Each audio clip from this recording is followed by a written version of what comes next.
Hello, everyone. Charles Watts here, of course, joined by none other than James Benge of CBS, which means only one thing. It is Inside Arsenal Extra Time. James, good to see you, my friend. How are you getting on?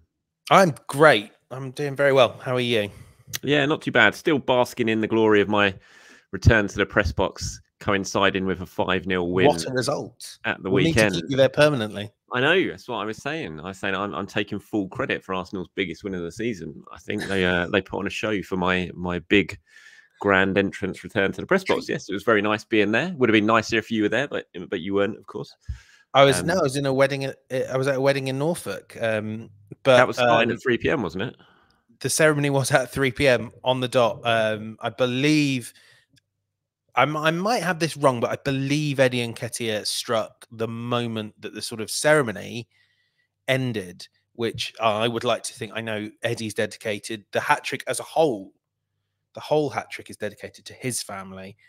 But I will double check with him. But I've sort of taken for granted that opening goal was dedicated to Max and Sophie, the happy couple. Congratulations to them. I know it will mean a lot to them that Arsenal got the 3 points, because both of them despise football and were furious that I was even checking the score, I suspect. Certainly will be furious now that they know that I did not switch off my phone. Didn't have the stream on, but I checked Twitter once or twice in the ceremony. Yeah, that's good. I remember this is way back when. So what? This must have been 2001, 2000. My brother was getting married, and Arsenal I think they were playing Middlesbrough during that wedding. Sylvain Wiltord scored his first Arsenal goal. Oh, I remember I'd signed up. This is way back when, before Twitter, social media. I'd signed up to Arsenal's official text message alert service to get text message alerts. Presumably it's ruinously expensive. When goal probably was, and it also came. The goal alert came about 35 minutes late as well. I seem to remember, but I do remember my phone going off in my pocket and being alerted to the fact Sylvain Wiltord had scored his first Arsenal goal during my brother's wedding service. So yeah, a long time ago that. Wow, very, very different times indeed. But no, it was a good win at the weekend. I thought they did well. It was a weird game. Won't spend too much time talking about it because we've already covered it all. But yeah, sort of first half an hour, it was just sort of defense versus attack training type stuff, all a bit slow paced really from Arsenal, and hadn't really threatened. But you always felt like as soon as they scored one, that was going to be it, and they were going to go on and score plenty. And this is exactly what you did. I think when you play against a team like Sheffield United, who were bad, they were very bad. They were not a Premier League standard team.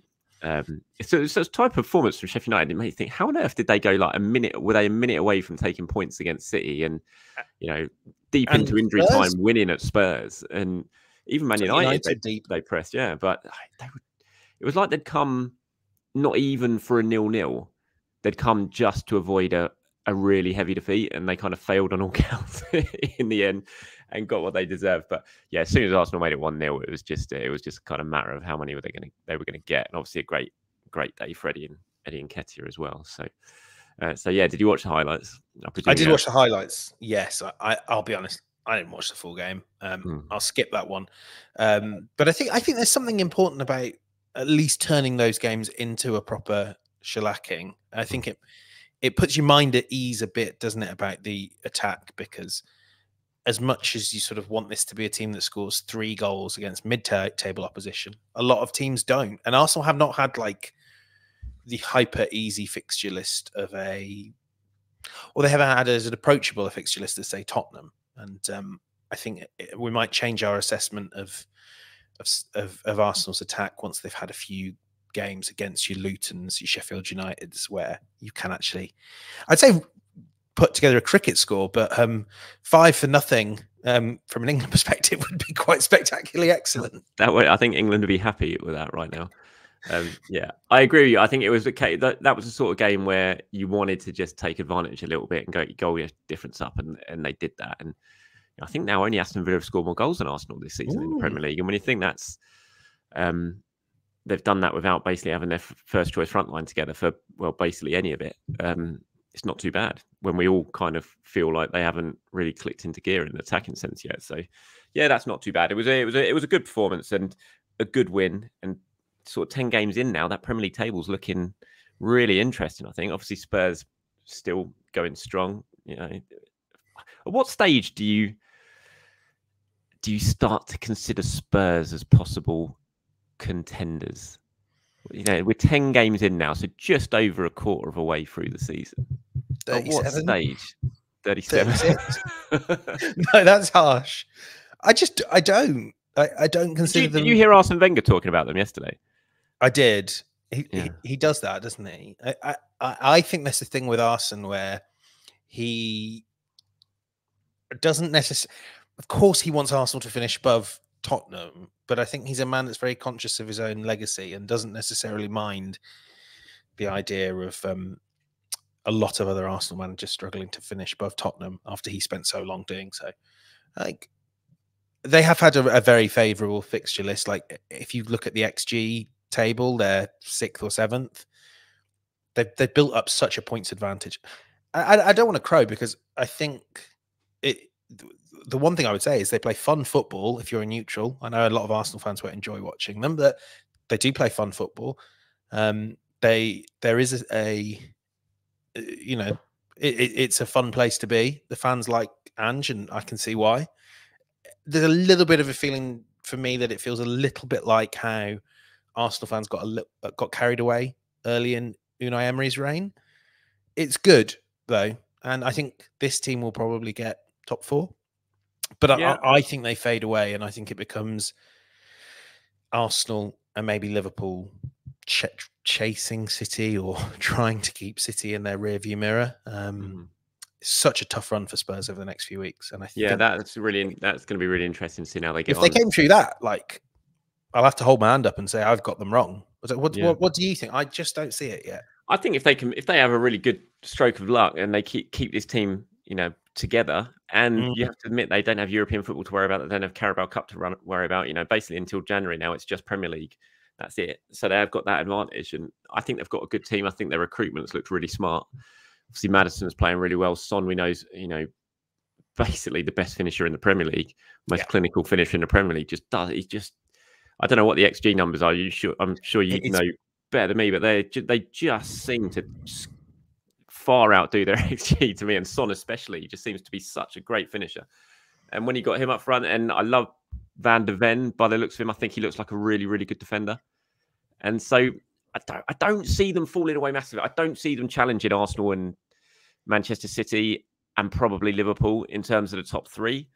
But I think they've got a good shout of the top 4, which is, you know, for them will be a very good season. But I think when you look at that league and you look at that top 4, and I mean, I think it's Villa are 5th at the moment, aren't they, as well? And I think I look at those teams as all being capable of taking points off each other. I haven't really seen that in the last couple of seasons. Like, if Arsenal, you know, Arsenal lost to City last year, home and away, that was really costly because you kind of felt no one else was going to take any points off Manchester City last season. I don't really see that. We've already seen City lose twice this season anyway. And I can see them struggling against Spurs. I can see them definitely struggling against Liverpool again. You know, even, you know, Villa Park, St James's. But I just don't think it's going to be one of those runaway seasons this season. I think there's a lot more teams that are capable of taking points off everyone else. And, you know, for Arsenal, I think that's probably going to be a benefit because it might not make a draw in certain games feel quite as costly as, say, last season, when you basically felt like a defeat if you lost last season because you knew Manchester City were going to win. I think you're totally right there. On the Spurs XG, yeah, they have 22 goals from less than 18 expected goals, but like, yeah, Son is a big part of that.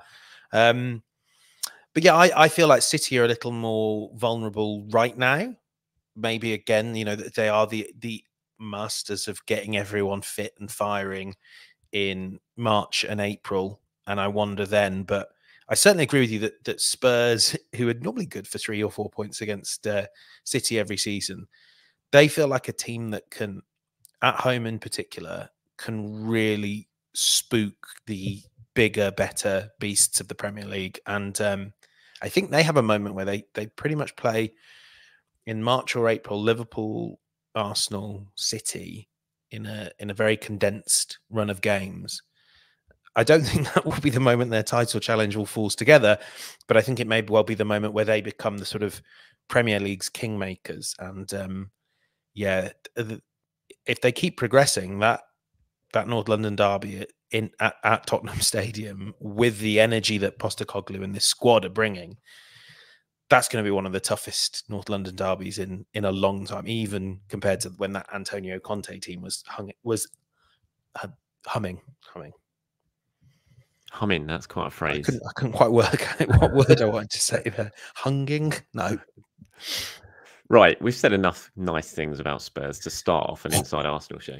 But I do think it's relevant. I think it's definitely important in terms of how this season is going to play out, how the other teams in and around the top four compete. And Arsenal got a huge game coming up against Newcastle on Saturday, which when you talk about sort of intense games and atmospheres, that's definitely going to be one. We'll spend a little bit of time talking about that. But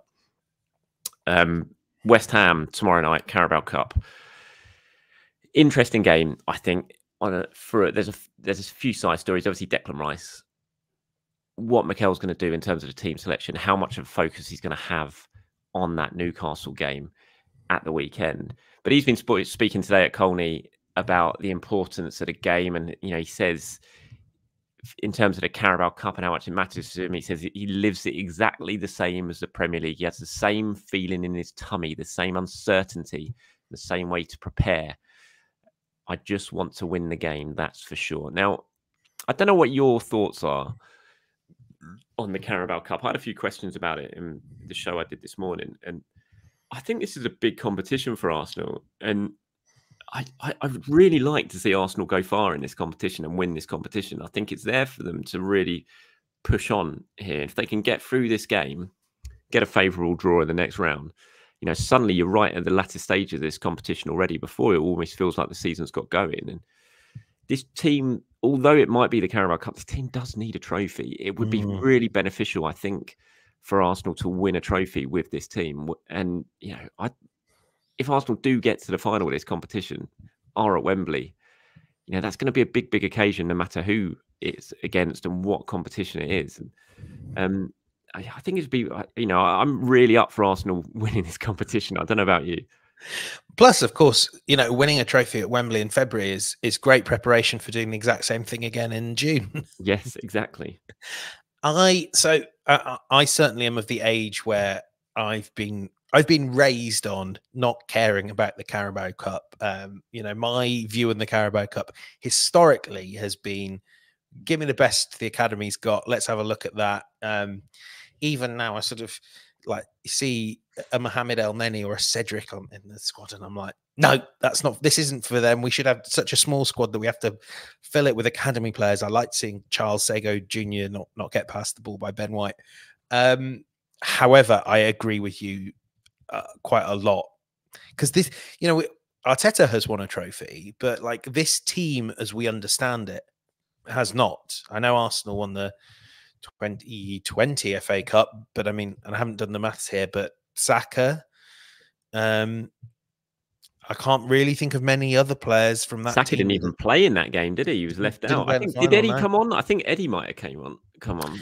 There certainly is that picture, isn't there? Those two and Joe Willock and Reece Nelson were there. But, as you were sort of saying, with Saka maybe not coming on, Eddie maybe coming on, they didn't win that competition. Aubameyang did, and Xhaka and Ceballos and Emi Martinez. Those were the sort of players that define that competition. So It matters a lot to win. Of course, the Carabao Cup is not the be all and end all. And I've been thinking a lot about, and this goes back to what we were saying about Spurs, and what Poch used to say was, does a Carabao Cup change, what we've achieved, what they'd achieved in that great period for Tottenham?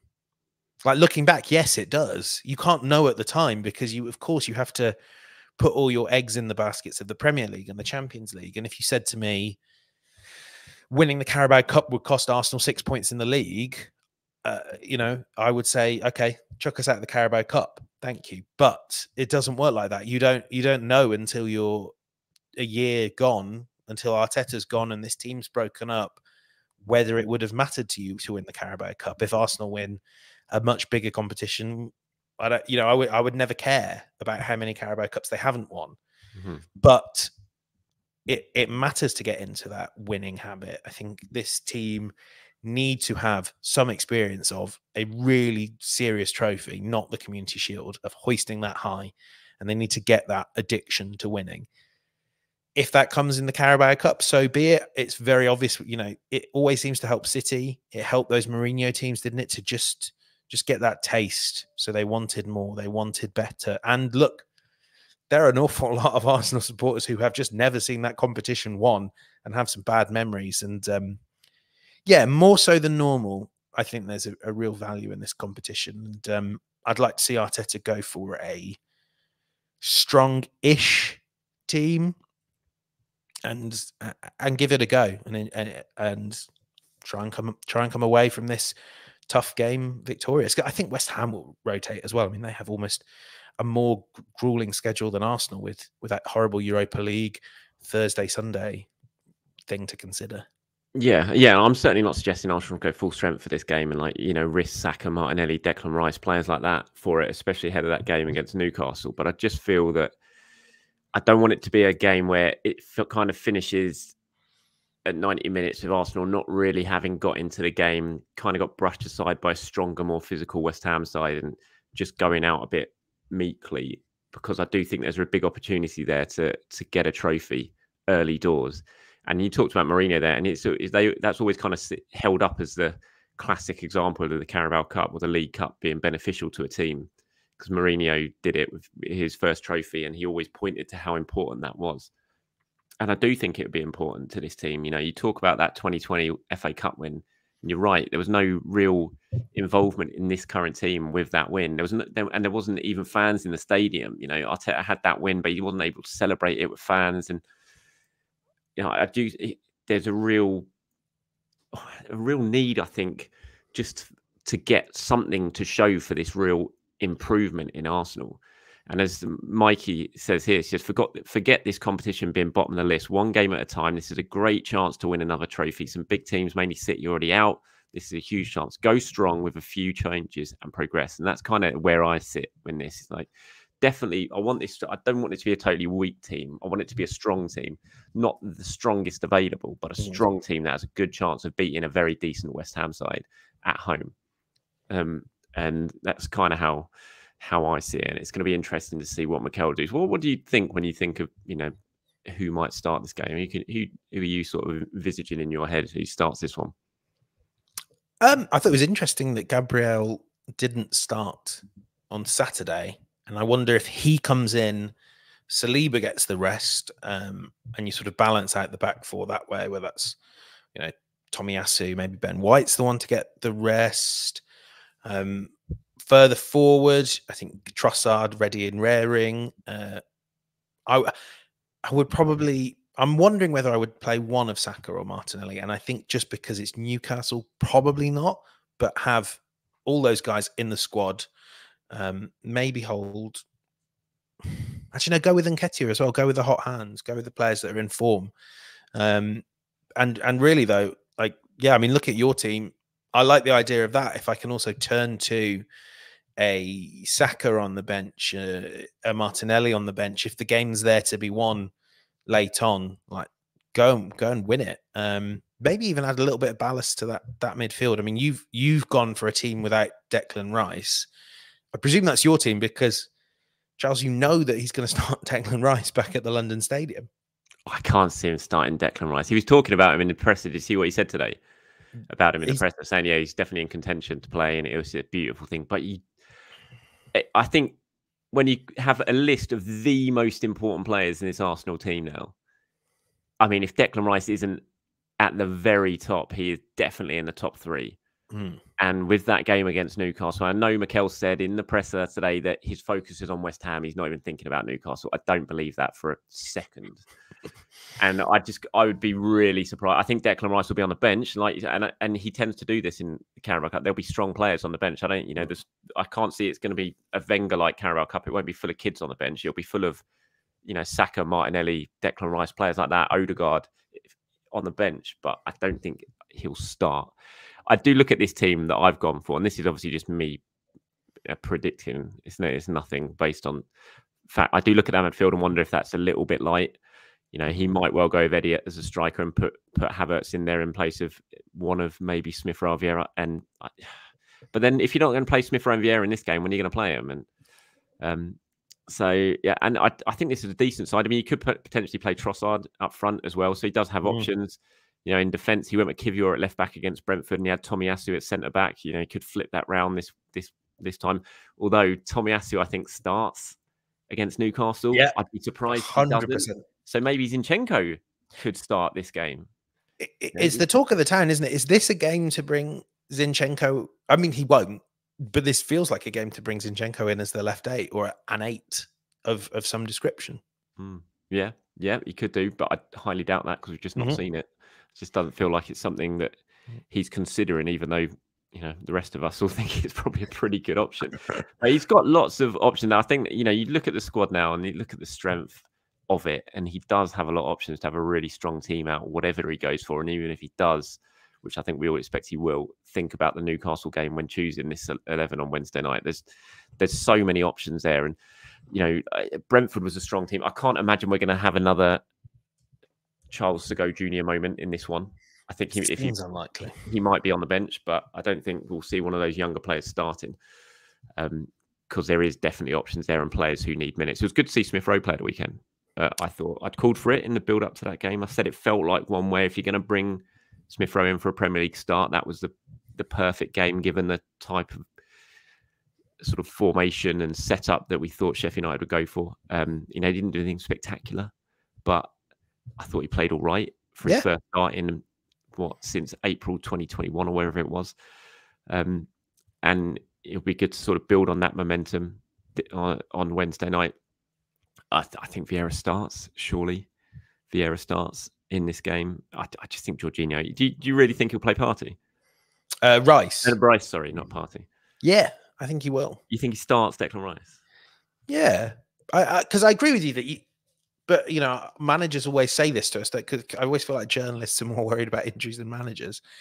You know, some players have to play every 3 days. It's just part of the job description. And Declan Rice has been playing every 3 days for a while now. He doesn't get injured. He keeps himself in top nick. And I think to an extent, like, he will just want to, you know, it will matter to him that he gets to kind of walk back through the front doors of the London Stadium. I'm sure he would get a brilliant reception. It's quite some very loud people on social media. I think a lot of West Ham fans admire him greatly.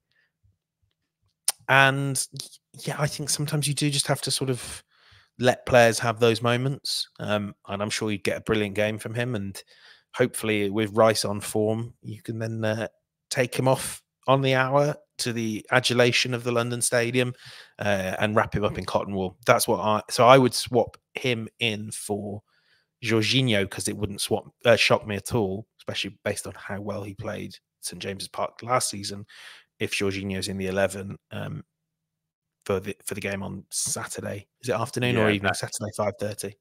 That is a very good point, actually. Yeah, I think Jorginho does play in that game at Newcastle. Yeah, I think it'll be an Odegaard, Rice and Jorginho midfield in that game. So yeah, you are right. I hadn't thought of that. But having also just sat here and sort of waxed lyrical about the importance of the Carabao Cup, if Declan Rice starts and gets injured in this game, I'd be absolutely fuming about it. So one player who we know is not going to be playing is Thomas Partey.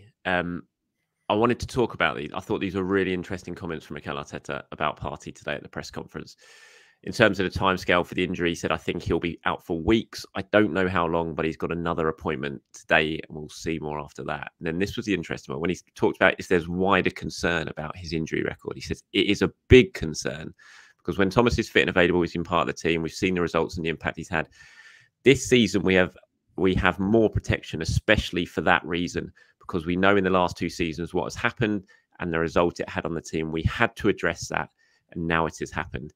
And he goes on and says it can happen in football, you know, gutted for him and all that. But I thought those comments there were really interesting, where he's basically said, you know, a very big focus for Arsenal this summer was protecting themselves against Thomas Partey's injury record. And it's the first time I've really heard Mikel talk like that. And it's clear indication that behind the scenes, you know, they have, you know, it has been a big talking point, a big conversation point. And it sort of, again, just points towards the summer with Thomas in terms of what Arsenal are going to do and the decision they're going to have to make on him. We all know how brilliant a footballer he is. We know when he's playing and how much of an impact he has in this Arsenal team. Arteta talks about it there. And, you know, we'd all love him to be fit. And, you know, it'd be one of the first names on the team sheet for me on Saturday away at St James's Park if he was fit.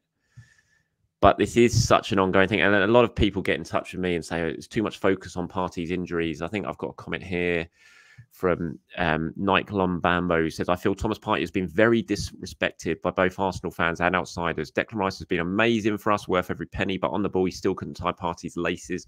I feel because of the injuries, Partey's football ability has been questioned alongside his ability to stay fit. It's going to be a mammoth task to replace Partey. Is there anyone you feel could genuinely replace him? We'll talk about that in a second, but I don't feel like he's been disrespected by Arsenal fans. I think Arsenal fans know how good Thomas Partey is, but, you know, it's hard not to get frustrated by the constant string of injuries because you just want him fit and you just can't rely on him to be fit. And it's so frustrating. And people are pointing to Gabriel Jesus saying, why is he being treated so differently to Thomas Partey in terms of another injury? But you look at Gabriel Jesus' injury, it was a really significant knee injury that he got. He came back and then he had a bit of a setback with that same injury. And obviously this one's just it's hamstring, but it's nothing like Thomas, who's basically from the moment he walked through the doors, we've had this situation with him what's felt like every couple of months, barring last year, which was a better season from him. What do you think about it? And what did you think when you saw these comments? I heard these comments from Mikel. It's notable that Mikel Arteta, coach that's so guarded, talking about injuries, and we say this all the time. It's impossible to get a timescale out of him, let alone a deeper assessment of a player's fitness. And that's exactly what we've got with Partey. He's not telling the world anything they didn't know. We saw in January that Arsenal's business partly was based around, if we're going to win the title, we need to have insurance for if Partey goes down, and they couldn't get Caicedo, and Jorginho was maybe not quite that. Declan Rice, going back to that question, it's probably true that he doesn't have the ball playing qualities of Thomas Partey, but you know what? Like, we talk about Partey's abilities. I don't want to dive into cliches, but one of the biggest abilities is availability. And yes, it was a bit better last season, but there were games that, we spoke last week about how they've got thousands minutes fewer from him than they have from Gabriel. Simply put, right now, I don't think you're at a stage, if you're Edu and Mikel Arteta, where it is responsible to plan around having Partey fit for more than 30 games in the season. And of course, you don't know when they're going to land, but you need to think of him in a way that's not dissimilar to the way that Arsenal had to sort of think about Jack Wilshere. I know Wilshere missed a lot more games, but you could never plan. You should never have been planning for Wilshere to be fit. You should never plan for Partey to give you 15, 20 games in a row in the Premier League where he is available and you can start him if you wish. And I think we have to say that's even the case with Declan Rice there. And part of the appeal of signing Rice was you can still use Partey and hopefully you can actually, rest him when he needs to be rested. It's not happening. And the injuries are getting more and more frequent. And what's the greatest predictor of future injuries? Past injuries. So right now, I think Arsenal are at a stage where, in purely footballing terms, I think they need to start thinking of Partey's availability as a bonus, not something that they can expect or price in. I think from Partey's perspective, again, we spoke about this last week, if he's fit to join, I know he's worked hard. You and I know people who know the hard work he's done on his fitness over the last few years.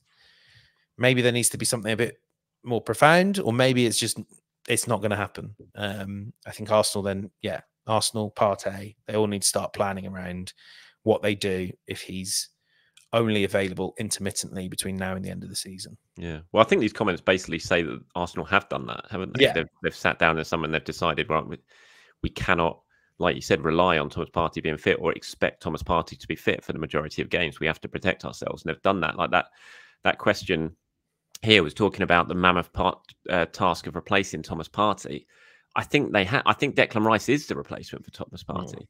I don't think they've brought Declan Rice in to be a number 8. I think they brought him in to be a number 6 and to be the replacement. Yes, he's not got the ball playing skills yet of Thomas Partey, but I think a lot of people are downplaying the ball playing skills that Declan Rice has got. I think he has got the ability to split the lines, as we say, that Thomas Partey does so well. Maybe not quite as frequently and maybe not quite as skillfully as Partey does, but Declan Rice is a lot. We saw it on Saturday. Yeah, we did for the first goal. And I saw someone question that, saying, it was a fluky cross. I don't think it was. I think he did whip that into Eddie purposely, the way he did it. And there was a couple of other occasions when he did it during the game as well.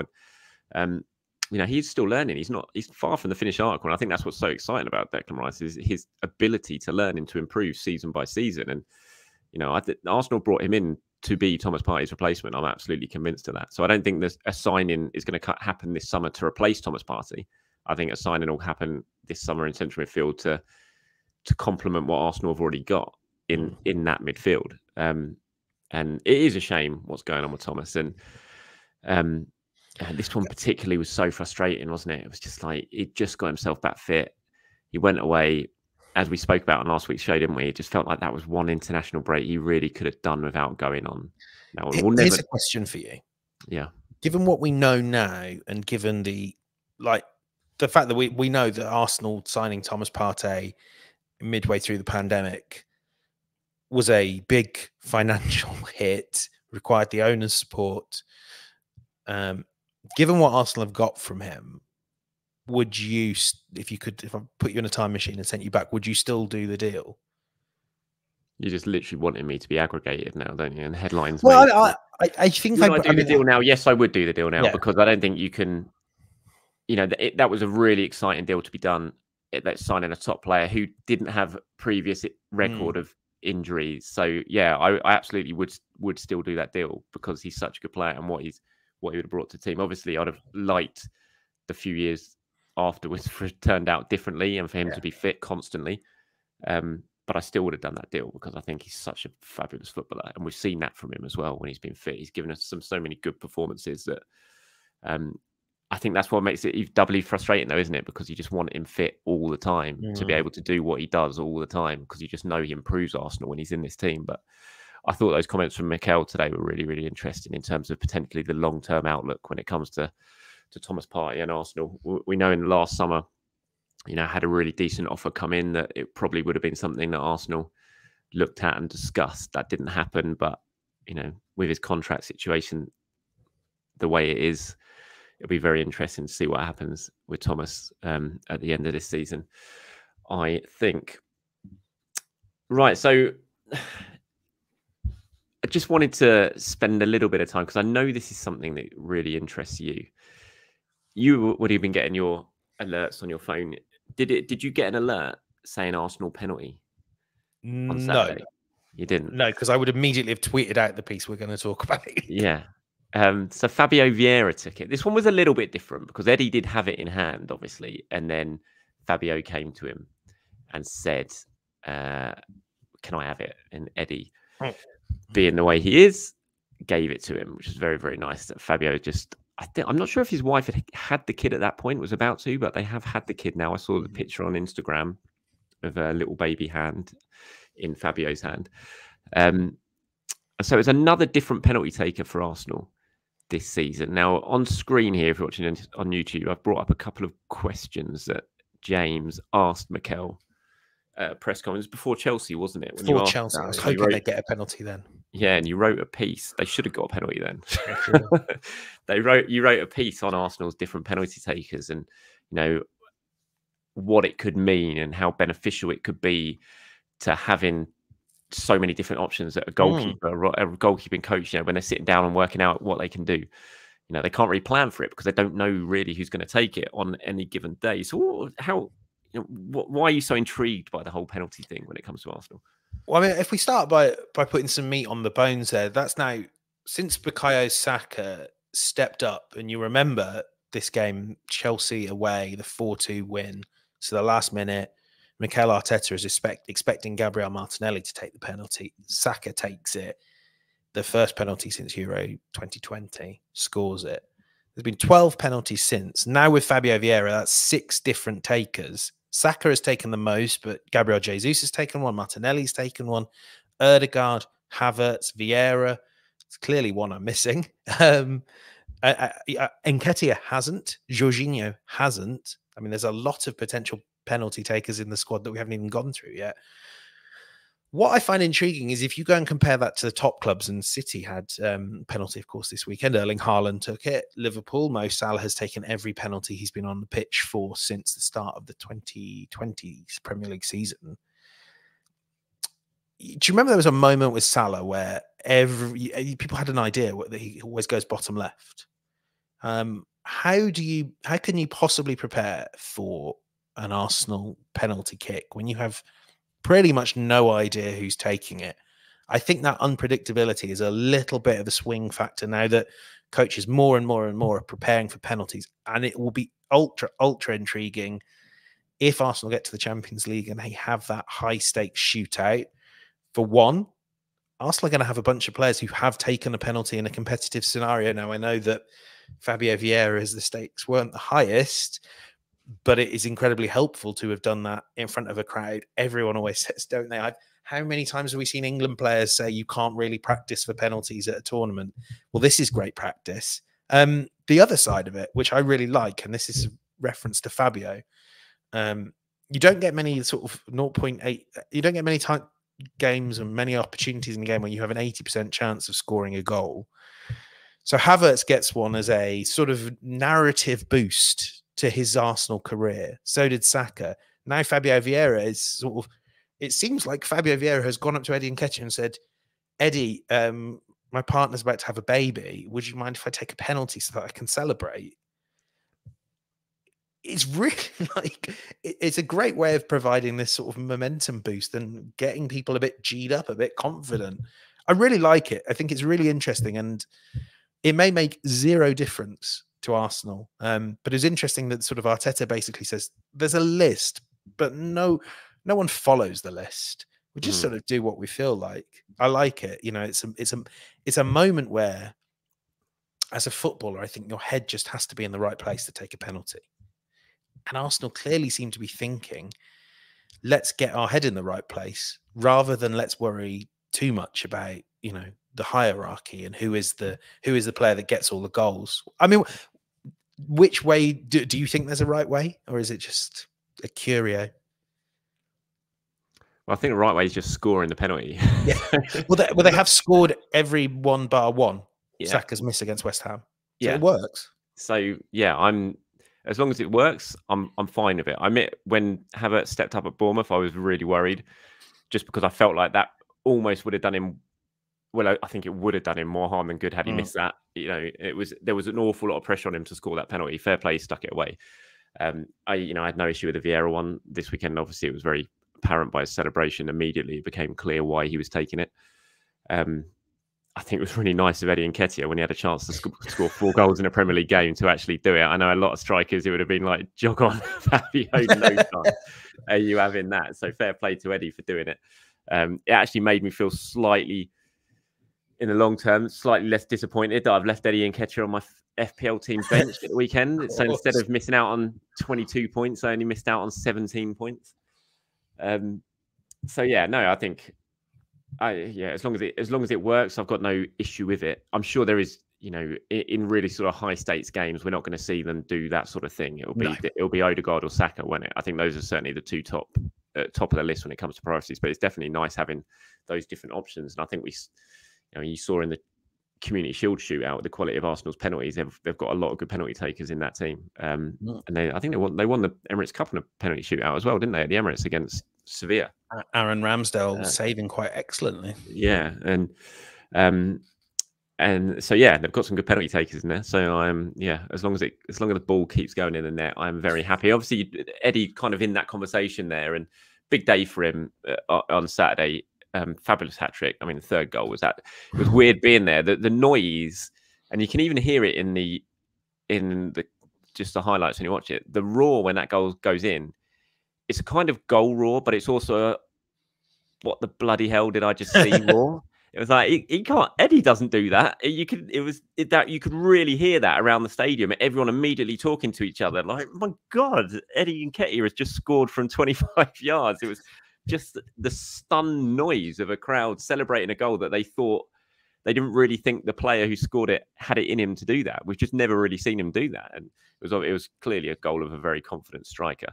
And fair play to him. You know, I've got a question here on Eddie that. From C. Lord said, another question for Charles and James. I think I'm right in saying Eddie has never scored a league goal as a sub. That's wrong because he scored against Fulham this season as a sub, didn't he? He definitely come on in that game. So I think that was the first goal he scored as a sub. But then he continues saying he looked off the pace against Sevilla, but sharp against Sheffield United. Appreciate the former team better than the latter, though. Do you think Eddie needs to improve as a sub? And is that something that can be learned or coached? Which I thought was quite interesting. You know, can you specifically be coached to have more of an impact as a substitute? You know, we know how football nowadays, especially, it's all about the fine margins, and there's coaches for everything pretty much. You know, is there a substitutes coach? I've never heard that myself that there is, but it wouldn't surprise me if some manager does do that in the near future, and that it sort of adds to a coaching staff, someone like that, you know, specifically for someone to come on and make a big impact as a substitute. I mean, I feel like this is a question that, for starters, we kind of need to steal for ourselves and take to Mikel Arteta, because, I mean, certainly, you know, I'd noticed that, you know, we know that Nketiah doesn't always have these great games off the bench. I think that's sometimes why fans find him quite frustrating, because often he's coming into a situation where Arsenal need another goal and he doesn't. I don't understand why that would be the case with Nketiah, because he's not like, you know, a Jorginho, a player that's going to be involved a lot, like that probably needs to get up to the pace of the game. Eddie's job is largely kind of, ball comes to you, mate, have a shot, try and score. But I mean, Arteta is really, like, particularly conscious of, you know, the role of substitutes and calling them finishers, isn't he? And impactors, not finishers. Impactors, yes. Yeah. Eddie's both. Eddie's a finisher as well. Yeah, it doesn't quite work with Eddie as well when he comes off the bench, and Arteta must be conscious of that. There are players that you can see in that squad that really suit that bench role. Trossard is the one that I immediately think of. Tomiyasu as well. I think Elneny's actually always quite good when he comes off the bench. But yeah, don't you just, like, kind of hear this question and go, yeah, that's one for a presser sometimes. That is one for a presser. I thought it was a really good question when I saw it. Sorry, we haven't answered it, but we'll try and get Mikel to answer it for you. We'll put it to Mikel Arteta. That's the next best option. There was another one on Charlie Patino, asking about if he has a future here. Another good, I think he got an assist again at the weekend. Mikel was actually asked about Patino today in the presser. I didn't see who it was. I immediately thought Art, but yeah, probably. I'm not sure. It says there is always a pathway to get back, and when we make decisions on those players, it is always to keep an eye on them and see if they can evolve the squad in a way. And the first thing that we do is look internally. So in terms of if he has a future, I don't know. I mean, at the end of last season, I thought no, because I knew that the club were looking. There was discussion going on for Charlie to leave on a permanent basis. You know, that had kind of been agreed on, and then that changed as the summer wore on, and it was the decision was sort of changed to be like, okay, we're going to give him another season out on loan. We're going to come back. He'll have a year left in his contract, and then we're going to make the final decision. I kind of look at, from Charlie's point of view and from his people's point of view, it's almost like, why would you sign now with Arsenal? Why would you sign that new contract?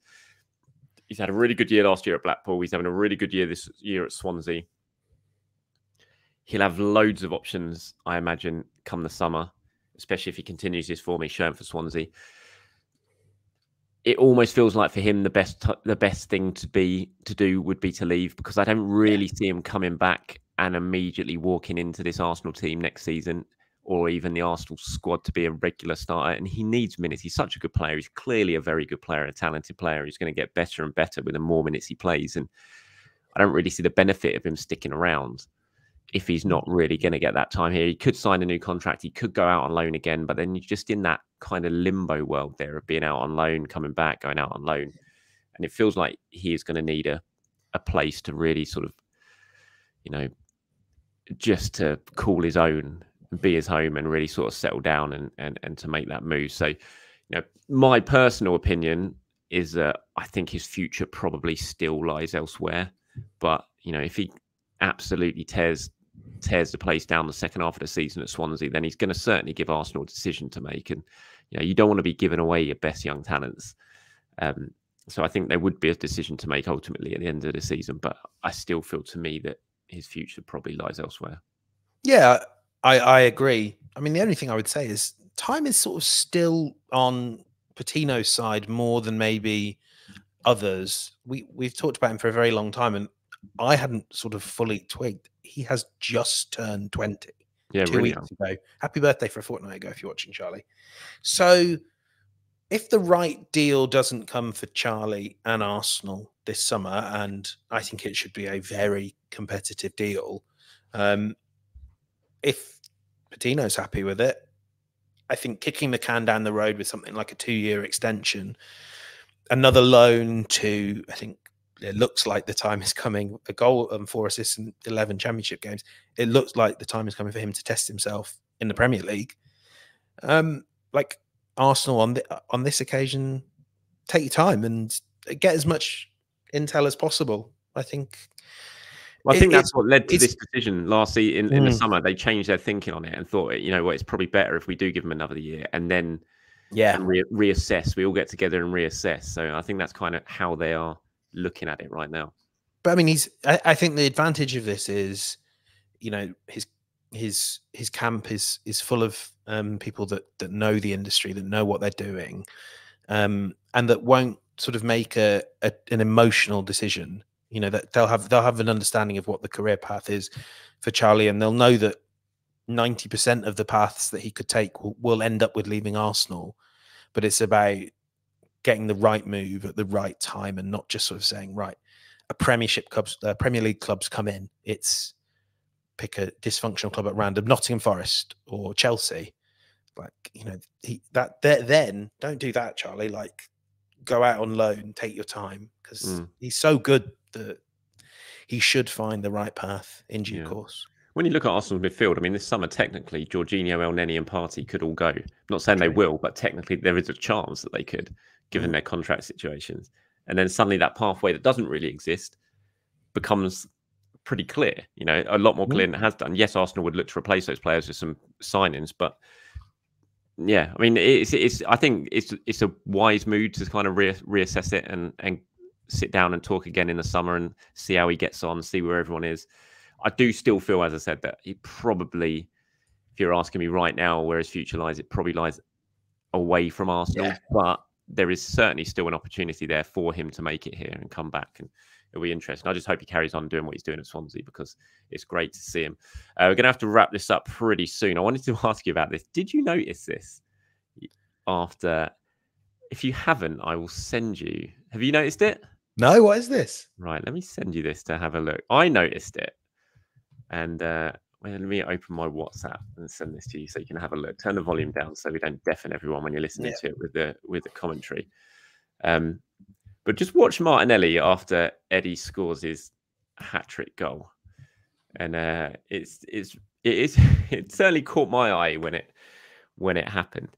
And David Murphy here has seen it. It says, "Hi lads, did you see the video of Martinelli after Nketiah's hat-trick goal? I don't particularly think it's an issue, and context is key. Just wondered if we could talk about squad harmony in general. I know the Invincibles era, certain players weren't exactly." Now, have you just watched it? I've just watched it. Yeah, those moments happen though, don't they? I mean, it's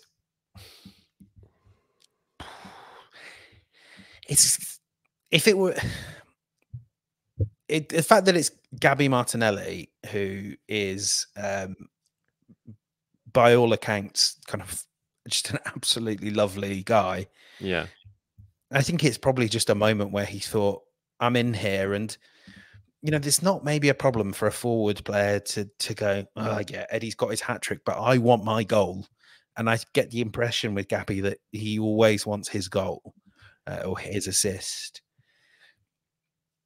I don't think it's a big deal, but also it's one of those things that you just sort of note down and you think, let's remember that, just to see if, you know, if if it transpires a couple of times, because you need to be able to celebrate the success of others. But I think it's okay. I mean, what did you think? I think there might have been something more to it.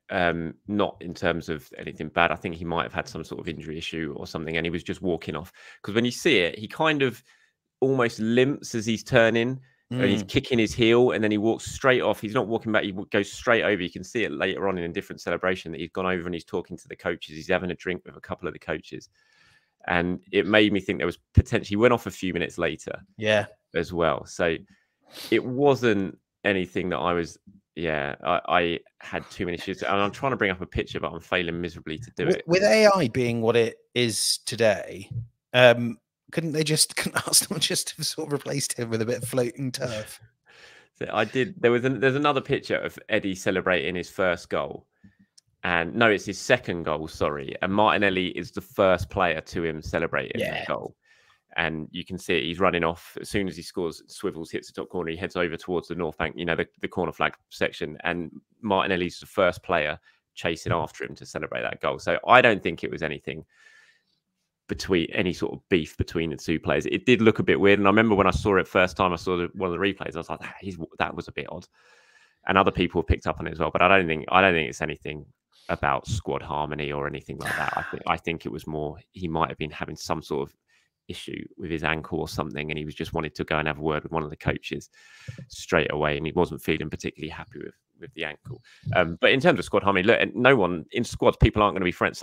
Some people aren't going to be close with other players. That's just the way it goes. You'll have good friends, you'll have teammates, colleagues, but not specifically friends. I mean, God, was it Man United, the famous treble team, Sheringham and Andy Cole? They literally couldn't stand each other, could they? And they went and won the treble together, scoring loads of goals together. So it really doesn't matter as long as it doesn't spill over into anything serious. But I don't think this is anything like that. I think it was something far less serious, and my view of it was purely down to injuries or something like that. Yeah, I mean, it's still. Having said that, it's quite a harmonious group. Kind of really from everything I've ever heard. They get on well. They're, that's what happens when you have a group where there's a lot of kind of kids, frankly, or we would view them as kids of a similar age. They go well. Well, this is the last question I'm going to go from Jack, which just made me think a little bit. It's like, question, what happens to Arteta at the end of the season if he doesn't win the league, gets knocked out of the Champions League quarter-final, but wins the Carabao Cup? I mean, nothing, first of all, is a simple answer to that. But I wanted to expand that a little bit just to talk about taking this question, if say Jack doesn't say here where Arsenal finish in the league, just as where they don't win the league. So say Arsenal finish second to Manchester City, get knocked out of the Champions League by City or Madrid, and win the Carabao Cup. Is that a good season? Yeah. Second in the Premier League, quarter-final with their first time back in the Champions League since 2017 and the trophy. I think that's a good season, isn't it? Yeah. I don't know. It's not the season ideally we all would have wanted, but it's not a bad season, that, is it? If you're finishing second in the Premier League to Manchester City, getting to the quarterfinals and you're winning yourself a trophy. Unless like City win the league with sort of like 78 points, you have 75 and you're like, God, we left so many on the table. I think you kind of, it's very frustrating, I'm sure, for Arsenal supporters to just sort of have to accept this world where you can get everything right or nearly everything right, and Man City don't really care. Like that's the harsh reality. And I think that's why, kind of going back to where we were at the top of the show, why if these opportunities open up because City got knocked out of the Carabao Cup, you want to take them, because you just sort of have to assume that every other trophy has Man City's name on it. You can be the best team you can and not catch them. So yeah, I mean, and like you say, if he wins a trophy, I mean, even if he doesn't, take the Carabao Cup out of that. If they finish, qualify for the Champions League, get knocked out in the quarterfinals, it's okay. I mean, I always think that's the bare minimum. Nothing's happening to Arteta if that's the case. I think obviously if maybe say Tottenham win the league rather than City and Arsenal finish second behind that, then maybe that changes it. Maybe that changes it a little bit in terms of how it's viewed. But we don't have time for now. But one day we should sort of like sketch out the scenario of what would actually have to happen this season for Arteta to get sacked. Yeah, a lot. I would have to say. Yeah, not certainly not a second place finish to Manchester City in a quarterfinal in the Champions League. Look, we're heading up to about 55 minutes, and I am going to have to bail now because I've got to go and get my daughter. So yeah, cheers for joining me as always, James. You're not at West Ham tomorrow, are you? No, I am. You are. I shall see you in the press box. I'll see you there. I will see you in the press box if I can find it. Honestly, finding the press entrance at West Ham is like the crystal maze. It's like completing a game in a crystal maze. It's so hard. Well, no, I think you'll enjoy this, and it won't take you too long. But I think we get one of these very special occasions that happens at the London Stadium where the football is on at the exact same time as the Avatar thing. So if you get on the DLR to Pudding Mill Lane, you will have a mixture of West Ham fans, many of whom may well have been boozing for a little while, and people dressed in their finest disco attire for their night out of ABBA, and many of them may well have been boozing for a little while. So it's a great bit of fun to on your way to the London Stadium. And there's going to be about 6,000 or 7,000 Arsenal as well. Yeah, it will definitely have been boozing, I'm sure. Should be a decent atmosphere. All right, cool. I will see you then, mate. And to everyone else, thank you very much for watching or listening. As always, I'll be back tomorrow for my usual daily show, building up to that West Ham game. And yeah, we'll be back probably next week. Well, we got Champions League next week, haven't we? Yeah, after that. We'll be at home on Wednesday. So yeah, probably another Tuesday show, I imagine, next week, or maybe a Thursday, maybe a reaction extra time. I think it'll be a Thursday to the Champions League. Yeah, I think that makes sense.